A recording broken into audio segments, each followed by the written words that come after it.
I've been doing leather work for nearly 10 years. I've worked with some of the most expensive and rarest leathers in the world, and I've never seen anyone use this particular leather on YouTube. It was very, very interesting to work with. It is literally embossed grained calf Nova Nappa.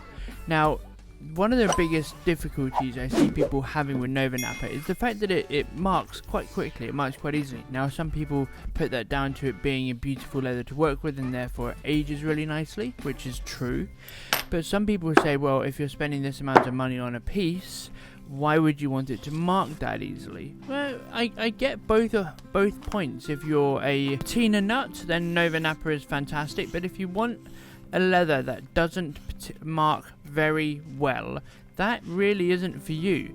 But this particular leather might just be, yes, it marks really quite well as well, it marks really quite easily as well. However, a tiny little bit of pressure on the surface and that mark comes straight out. It's so much more resilient. It was kind of bonkers to start working with because I marked it straight away and then I basically just touched it and it went.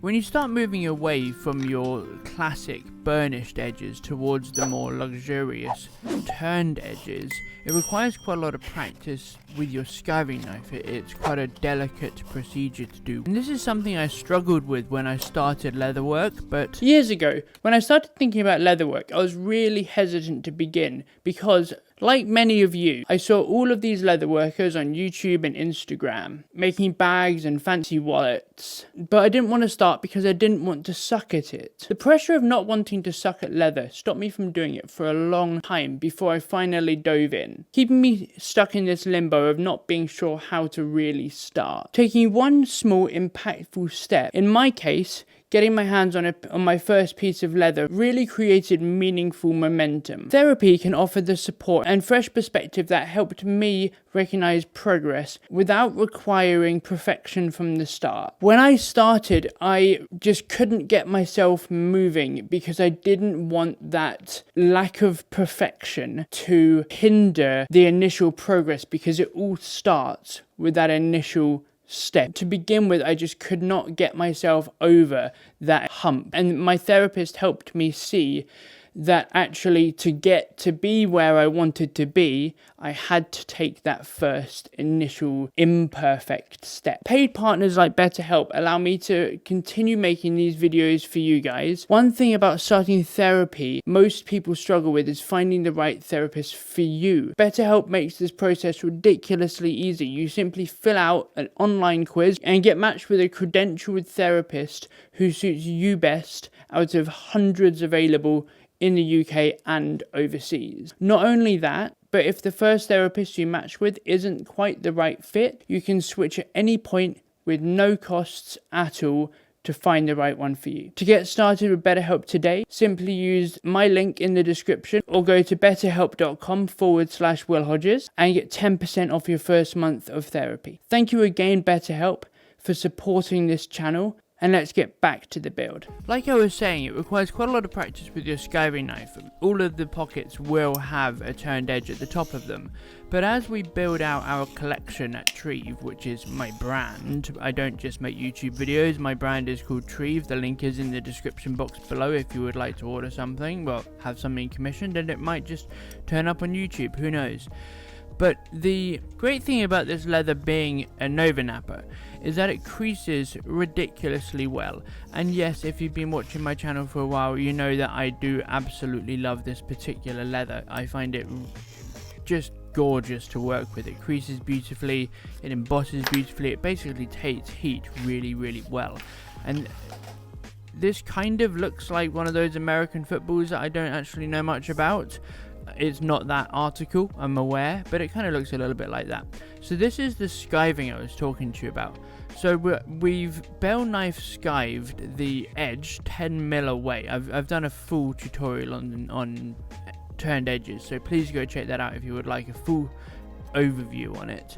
But basically, we're skiving the end down to 0 after a 10mm bevel skive down to about 0.6. And so when you fold it over, there will be no ridge at all. a fantastic trick for any marking is masking tape. This, I think it's 303E from 3M maybe, but don't quote me on that, and I don't have it right in front of me to tell you. But the other thing to notice is that I'm putting some non-stretch tape over the back of that pocket. Why am I doing that? So the bottom 5mm of this pocket will have stitches through it, and as I skive that down to, again, nearly 0 like the top, so that it doesn't bulk to the pocket. Basically, the way that you should be designing your patterns, because this pattern I designed about a day before so that we could add it to our online shop, our website, our staple product catalog, if you like, because we're building that out. They're being skived down to 0 means that it is quite fragile, because obviously the more leather you take away, the more fragile it is. I don't like adding any reinforcement, as in like a thick velodon or a bonded leather or something similar to that at the bottom of the pocket. That gets rid of the whole non-bulk thing. So I do two things. A, I put a little bit of non-stretch tape at the bottom of the pocket, which stops the needle and thread ever pulling through that part. And B, I put a little bit of non-stretch tape on the back of the pocket I'm stitching it to, which you won't see because I didn't manage to get any footage, but you trust me, it's there. Like I was saying about Nova Nappa, it creases beautifully. Do I think I'll make anything big from this? I have absolutely no idea. If you guys would like something made from it, happy to do so. I have some, but in the same breath, I don't know if I will. But anyway, we're going to scratch up the bottom of that T-slot. You don't really need to do that with this because of what the particular type of leather is. It doesn't really have a finish on it. It's just heat embossed from the tannery. But it's good practice to get into the habit of scratching the top of the surface off so that glue can fully absorb into the leather itself. Because without it fully absorbing into the leather, it won't really stick to anything. A lot of people line up their pockets from the bottom. I find this really difficult, especially considering that the bottom of the T-slot is quite narrow. You don't actually get a very straight line if you do that. So I always use my clear ruler to line the top of the T-slot up, because it's a straight line all the way across, and it's like putting a spirit level on the tip of a pencil. You're never going to get it completely straight, but if you put that spirit level on the side of the pencil, you can get it completely straight. It's how much of that surface area is touching whatever you're trying to level it against. And it's the same principle for going around the edges. We're gluing this down, so we want it to stitch properly.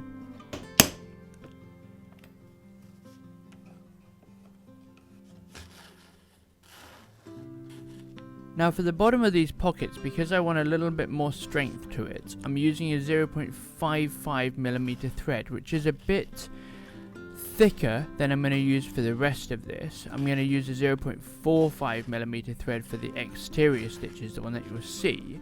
But these stitches are going to be never seen, actually. Unless you open the whole thing up to either repair it or have a look inside, you'll never see these. So I wanted that little bit of extra strength and support down there. This card holder is for sale. My Instagram is down below. It's not on my website yet. Website's being rebuilt, but this card holder is for sale if you would like to buy it.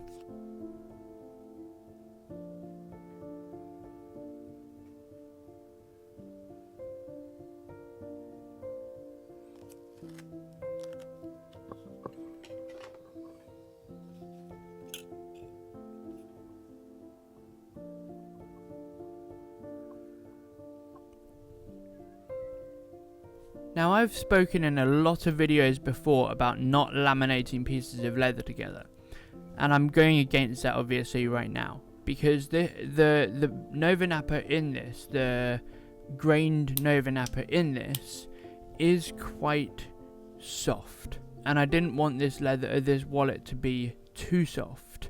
And there's two ways you can go about that. Either you can glue bonded leather to the back of it, which will stiffen it, or you can fully laminate a lining to it. In this case, it's a shrunken goat skin.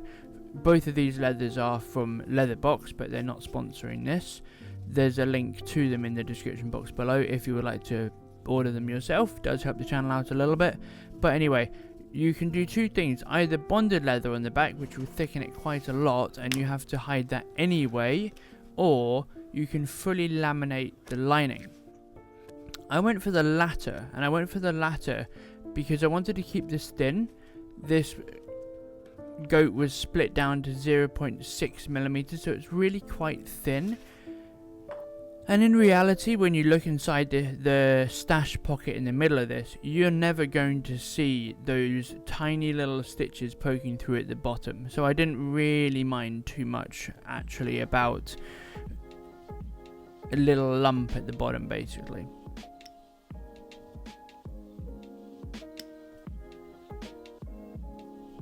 Because the T-slot sides are actually wider than is going to be above the front slot, I have to skive down, I think it's like 4 mil of leather or something. I don't remember exactly how much it is. I think it's about 4 mil, because a lot of people make the mistake of having their T-slot directly above or on top of the front slot, the front pocket.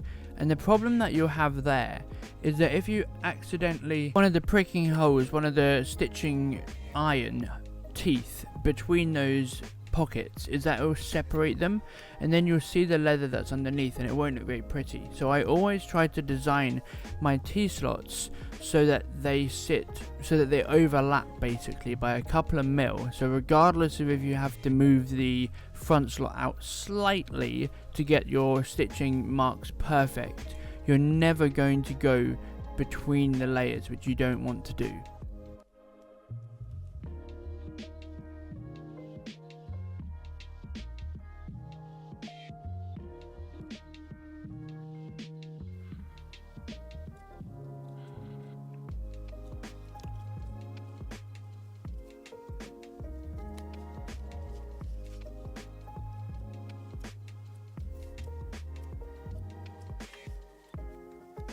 Now before we move on to actually gluing these two sides together, but first of all obviously pricking the holes, is we have to paint the top surface, because you just won't be able to get to this top surface without, after you've glued them together. It's impossible.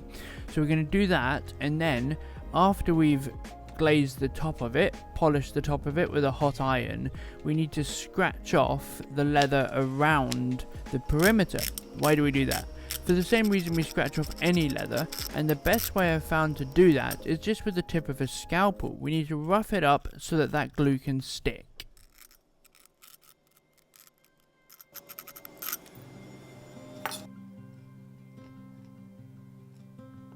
Now for the pricking holes, I use two guides. I use a method that involves two things. A, my creaser, which is a 1.5 millimeter creaser, and B, or 2, I can't remember if I used a letter or a number, is my wing divider set to 3 mil.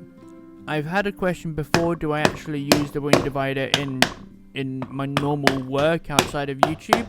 Yes, I do, because I prefer following 2 lines than following 1 line. I just find it more accurate. And then because we're pricking both sides and they're not reverse irons, I have to line them up so that there's exactly the same number of holes in exactly the same places before I stick them and glue them together.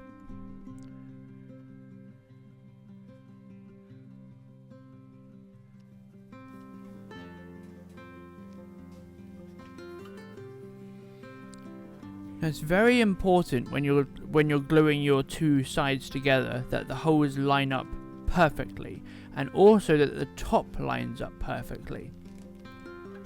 You can use a hammer to tap this down afterwards to get that glue to really stick, but I have a clamp, so I may as well use it.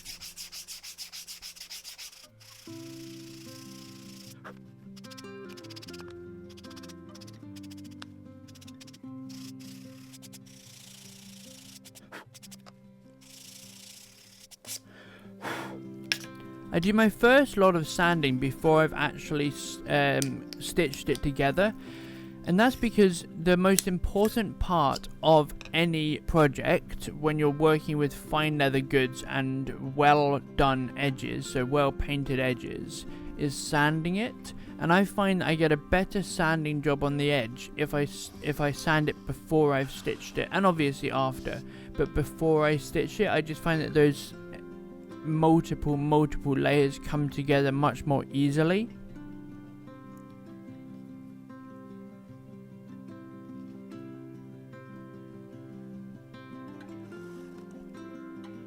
Try and use your needle or a roundel, same thing, so that you can line up the stitches to sit right next to each other, because a lot of people have the struggle that when they're back stitching, one stitch will sit over the other stitch, like they'll cross over, and it doesn't end up looking very nice. So use your awl to line them up really nicely so they sit next to each other.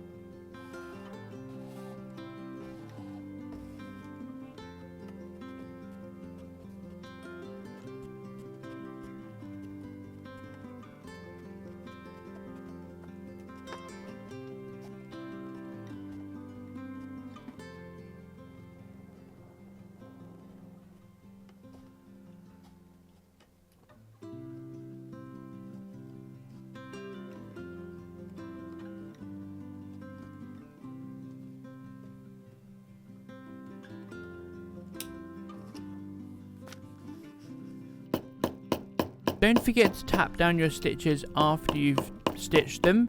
It does two things. One, it flattens the stitches, makes them look more pretty, and two, it closes the hole.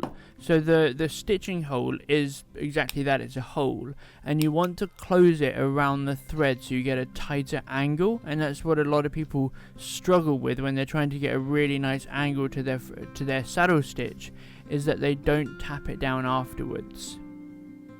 It sort of pulls that thread into the right alignment. I'm obviously not going to show you guys 5 layers of edge painting. You will die of boredom, I promise. So I'm just showing you a couple. This is Uniter's edge paint, and I do 5 coats, obviously including the first one, sanded between them. It's a long process, but this is luxury leatherwork. Thank you guys so much for watching. I really appreciate it. Don't forget to like, comment. Most importantly, don't forget to subscribe. Really helps the channel out. And I'll see you guys next time. Have a phenomenal weekend. Take care.